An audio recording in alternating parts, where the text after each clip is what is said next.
What do the ancient Stoics like Marcus Aurelius, Seneca, Epictetus have in common with modern-day fashionistas like Karl Lagerfeld, Giorgio Armani, Tom Ford? Well, funny enough, a lot more than you would originally consider. In order to understand this deep connection, we have to understand the core teachings of Stoicism. We know that Stoicism teaches us to be disciplined, to have self-control, to follow routine with strict guidance. We know that Stoicism is about self-improvement and reflecting on ourselves and knowing what we can control and what we cannot control. And at its core, fashion is a very personal choice.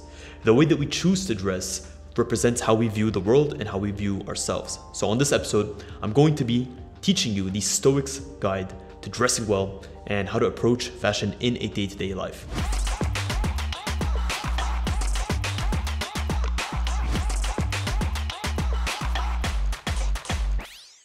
We'll start off by looking at the core teachings of Stoicism, and the first of which is going to be self-respect and dignity. A man that is invested in himself and respects himself and has a dignified sense of self-worth is never going to leave the house in a way that doesn't represent that. And the primary way and means by which you project who you wish to be is through the clothing that you actually choose to wear. When you show up to a job interview underdressed or not having taken care of yourself, not only is that a sign of disrespect, but also it is a waste, or it's showing that you don't value the other person's time. You have the ability to hold yourself with a certain regard by how you choose to dress on a day-to-day basis.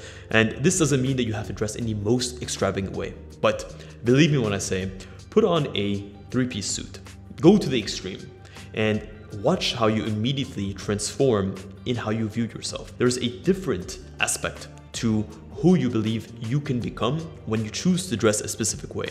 And sometimes dressing on what we consider to be the extremes of classical menswear, though they may seem as extreme, they heighten our awareness, they heighten our ability to perceive truly how we can be, and they open up the gates for how we choose to allow others to see us as well. 2 is to focus on only what you can control and discard what you cannot. And one of the main things that we can choose to control is how we appear on a day-to-day basis, what we choose to wear, how we choose to groom ourselves, how we choose to take care of ourselves. The biggest way that you can control your day-to-day is in what you choose to put on, what shoes you choose to wear, what outfit you choose to put together, how you choose to appear in front of the world. And that's powerful. That is empowering to a degree that you would have never thought of before. When you choose to leave the house looking slovenly, looking lazy, looking unkempt, that's a decision that you're taking. You're making that choice to say, I don't care about how I look. And you're also forfeiting what little control you do have. I find that most people that don't care about themselves or choose not to control the things that they can control, honestly, those are people that end up trying to control others. They try to make up for that lack of being able to control one's life with imposing their will on others in unhealthy ways, in manipulative ways. And fashion is a way to take back your control, to say to yourself that I refuse to be anything less than everything that I know I can be. At its core, Stoicism teaches us about discipline and routine. And nowhere is that more evident than in the daily choices that we make day in, day out, whether we're dressing for work, whether we're dressing for a get-together with friends, whether we're dressing to go to the gym. The routine in how we select our clothing, how we put on our clothing, it gives us a sense of consistency throughout our life. At the same time, the discipline to keep and maintain a wardrobe is also something that you can build over time. Think about this. If you live alone and you want to maintain a great wardrobe, you have to take care of your clothes. You have to wash them. You have to dry them. You have to make sure that they're ironed. You have to make sure that they're hung. You have to make sure that they're organized. If they need to be dry cleaned, you need to make sure that they're dry cleaned, that they're well maintained. If they're lacking in care, you need to take them to be mended. All of these things show when you have a great wardrobe and a clean wardrobe, and when your shoes are shined and when your shoes are clean. This shows that you have the discipline and the ability to maintain cleanliness in these small aspects of your life. And if you're able to do that in these small aspects of your life, believe me when I say that that will surely translate into the larger aspects of who you are. This is why they say you can always judge a man by the appearance of his shoes. Are they kept well? Are they polished? Are they clean? Are the soles well maintained? A well-maintained shoe is a great indicator of how attentive someone is. how much effort they put in.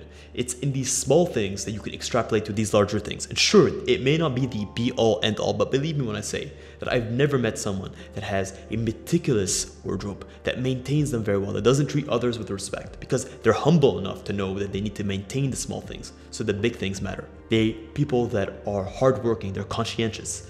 They're people that respect others. They're people that go out of their way to make sure that everyone is feeling cared for, that they themselves are also satisfied with their lives, that they're doing what they need to do. And it starts with these small things in life. Stoicism preaches the importance of practicality and functionality. And nowhere is that going to be more prevalent than in making the right choices for your wardrobe.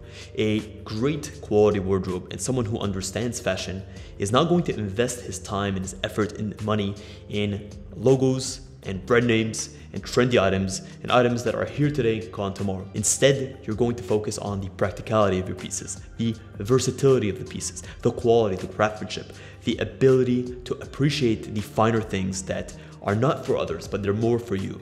And this is the idea of practicality and functionality. A Stoic's wardrobe is always going to have a sense of functionality. It's going to give him or her the ability to go out into the world and to make their mark in a way that says, I'm here and this is who I am. Last but not least is self-improvement. The Stoics preach the idea of getting that much better every day, of working towards the best possible version of yourself, as this is the core component of what you can control. And nowhere is this going to be more prevalent than in the fashion choices, the wardrobe choices you make on a day-to-day basis. I always say this to anyone that is willing to listen, that if you've never put on a suit, or if you only find yourself putting on a suit on special occasions, take a moment the next Sunday, the next Saturday, the next Friday, that you have a free moment. Go out into the world dressed in your suit and watch how others respond to you. Watch how you regard yourself. Watch how you begin to walk, how you begin to talk.